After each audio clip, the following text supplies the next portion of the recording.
حضرت داؤد علیہ السلام کی قوم کے 70,000 افراد سمندر کے کنارے ایک ایلا نام کی بستی میں رہا کرتے تھے۔ ان لوگوں کو اللہ نے ہزاروں نعمتوں سے نوازا تھا، لیکن جب راحت اور سکون آیا تو یہ اللہ کی عبادت سے محروم ہو گئے اور اللہ کی مخلوقات پر ظلم و ستم کرنے لگے۔ تو یوں اللہ نے ان کو خبردار کیا کہ ہفتے میں ایک دن، ہفتے کے دن شکار مت کیا کرو۔ اتوار سے لے کے جمعے تک جتنا شکار پکڑنا ہے پکڑ لو، اور ایک دن اللہ کی عبادت اور اس کی مخلوقات کی خدمت کے لیے رکھ دو۔ اور اللہ تبارک و تعالی نے ان کا امتحان لینا شروع کر دیا۔ اتوار سے لے کے جمعے تک سمندر میں مچھلیاں پکڑنے لگے تو مچھلیاں زیادہ ہاتھ نہ آتی، اور ہفتے کے دن جب وہ سمندر میں دیکھتے تو ان کو بڑی بڑی مچھلیاں نظر آنے لگیں۔ ان میں سے ایک شخص کو شیطان نے ولغلانا شروع کیا، اور شیطان نے کہا کہ پریشان کیوں ہوتے ہو، میری ترکیب پر عمل کرو تو تم شکار سے کبھی محروم نہیں رہو گے۔ اور پھر اس نے شیطان کے کہنے پر ہفتے کے دن کانٹا لگا کر مچھلیوں کو پکڑنا شروع کیا، اور پھر شیطان نے اس کو کہا کہ اب ان مچھلیوں کو تم اتوار کے دن نکالنا، اور یوں ہفتے کی حرمت بھی برقرار رہے گی اور تمہارا شکار بھی ہو جائے گا۔ بس شیطان کی بتائی ہوئی ترکیب پر ہفتے کے دن مچھلی پھنسی رہی، اور وہ اتوار کے دن جالا نکالتا اور مچھلیوں کو پکڑ کر خوشی سے کھاتا۔ جب آس پاس کے لوگوں نے اس سے پوچھا تو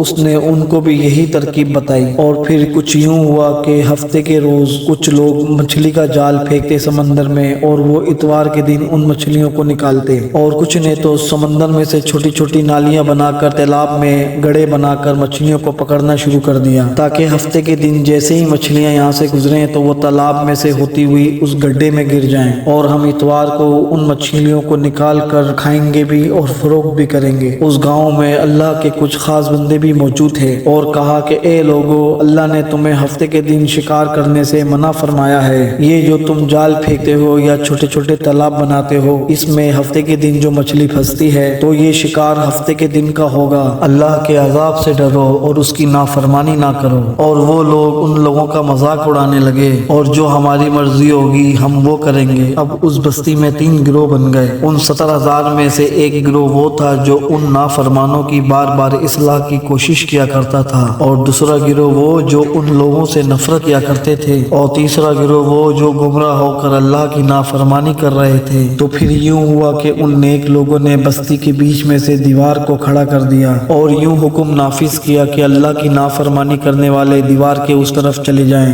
اور جو اللہ سے محبت کرتے ہیں اور اس کے بتائے ہوئے راستے پر چلتے ہیں وہ دیوار کے اس طرف آ جائیں۔ پھر بھی وہ سوالین لوگ ان لوگوں کو بار بار تلقین کرتے رہے کہ اے لوگوں ایسا مت کرو، لیکن وہ باز نہ آئے۔ اور قوم سمود اور قوم لوط کا جو حشر ہوا اس کو یاد کرو، اللہ کی نافرمانی نہ کرو ورنہ تم پر بھی کوئی عذاب آ جائے گا۔ وہ سارے نافرمان جن کی تعداد کم و بیش 12,000 تھی، اور وہ سب ہنستے رہے اور کہنے لگے یہ تو سب کتابی باتیں ہیں، اور ہنس کر کہنے لگے کہ ہم پر کوئی عذاب نہیں آئے گا۔ اور پھر جب وہ 2 گروہ تقسیم ہو گئے، ایک وہ جو اللہ کے نافرمان تھے اور ایک وہ جو اللہ کے سوالین بندے تھے، اور نافرمان لوگ ان لوگوں کا نہایت ہی برے طریقے سے مذاق اڑاتے رہے، اور جو سوالین لوگ تھے دیوار کے اس طرف اللہ سے ہر وقت ہر لمحہ معافی مانگتے رہتے۔ بس جب جیسے ہی صبح ہوئی تو وہ سوالین بندے نے محسوس کیا کہ دیوار کے اس طرف سے کسی انسان کی آواز نہیں آ رہی۔ جیسے ہی دیوار کے اوپر چڑھ کر اس طرف دیکھنے لگے تو کیا دیکھتے ہیں کہ سارے کے سارے وہ لوگ بندر کی شکل میں تبدیل ہو گئے اور بندر کی حرکتوں کو انجام دے رہے تھے۔ وہ جو سوالے لوگ دیوار کے اس طرف سے ان بندروں کو دیکھنے لگے، ان میں سے جو ان کے رشتہ دار تھے ان لوگوں نے